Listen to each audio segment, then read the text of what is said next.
Oke, sebelum kita memulai, di sini kita siapkan dulu wadah airnya, ada penutupnya, termometer, dan juga stopwatch dari handphone, dan juga ada buku modul.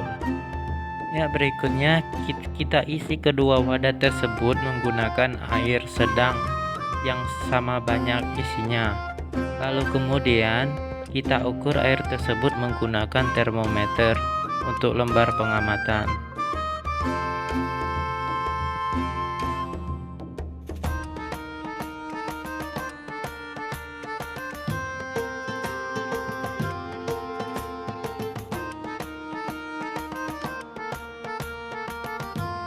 Baiklah, setelah kita tunggu 30 menit, untuk 30 menit pertama kita ukur lagi suhunya menggunakan termometer.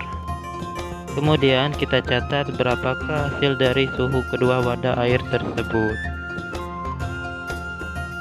Dan kemudian setelah 60 menit atau 30 menit kedua, kita cek lagi suhunya lalu kita catat.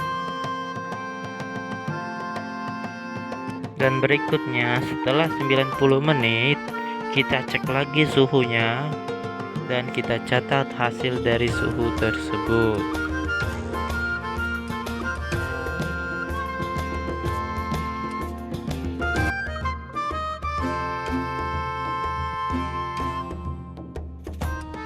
Lanjut, berikutnya setelah 120 menit kita cek lagi suhu air tersebut. Kita cek kedua suhu air tersebut secara bergantian.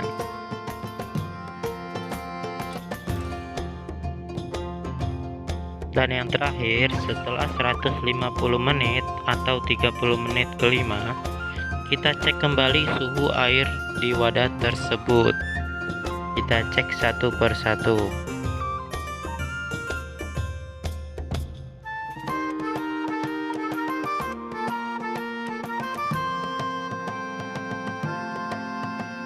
Baiklah, berikutnya di sini saya telah menyiapkan satu globe untuk bumi dan dua bola pingpong, satu untuk bulan dan satu untuk matahari.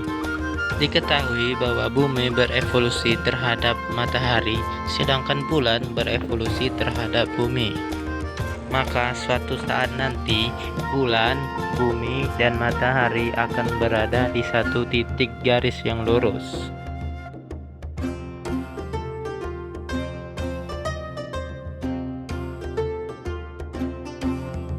Gerhana matahari terjadi ketika cahaya matahari yang menuju ke bumi terhalang oleh bulan. Pada bagian bumi yang terkena bayang inti bulan, maka akan terjadi gerhana matahari total. Karena ukuran bulan yang lebih kecil daripada ukuran bumi, maka tidak semua bagian bumi mengalami gerhana matahari total. Kesimpulannya, gerhana matahari terjadi ketika bulan, bumi, dan matahari berada di satu titik yang lurus. Berikutnya, gerhana bulan. Gerhana bulan terjadi ketika fase bulan purnama. Gerhana bulan dapat terjadi jika cahaya yang seharusnya menuju ke bulan terhalang oleh bumi. Jadi kesimpulannya, gerhana bulan bisa terjadi jika matahari, bumi, dan bulan berada di satu titik garis yang lurus.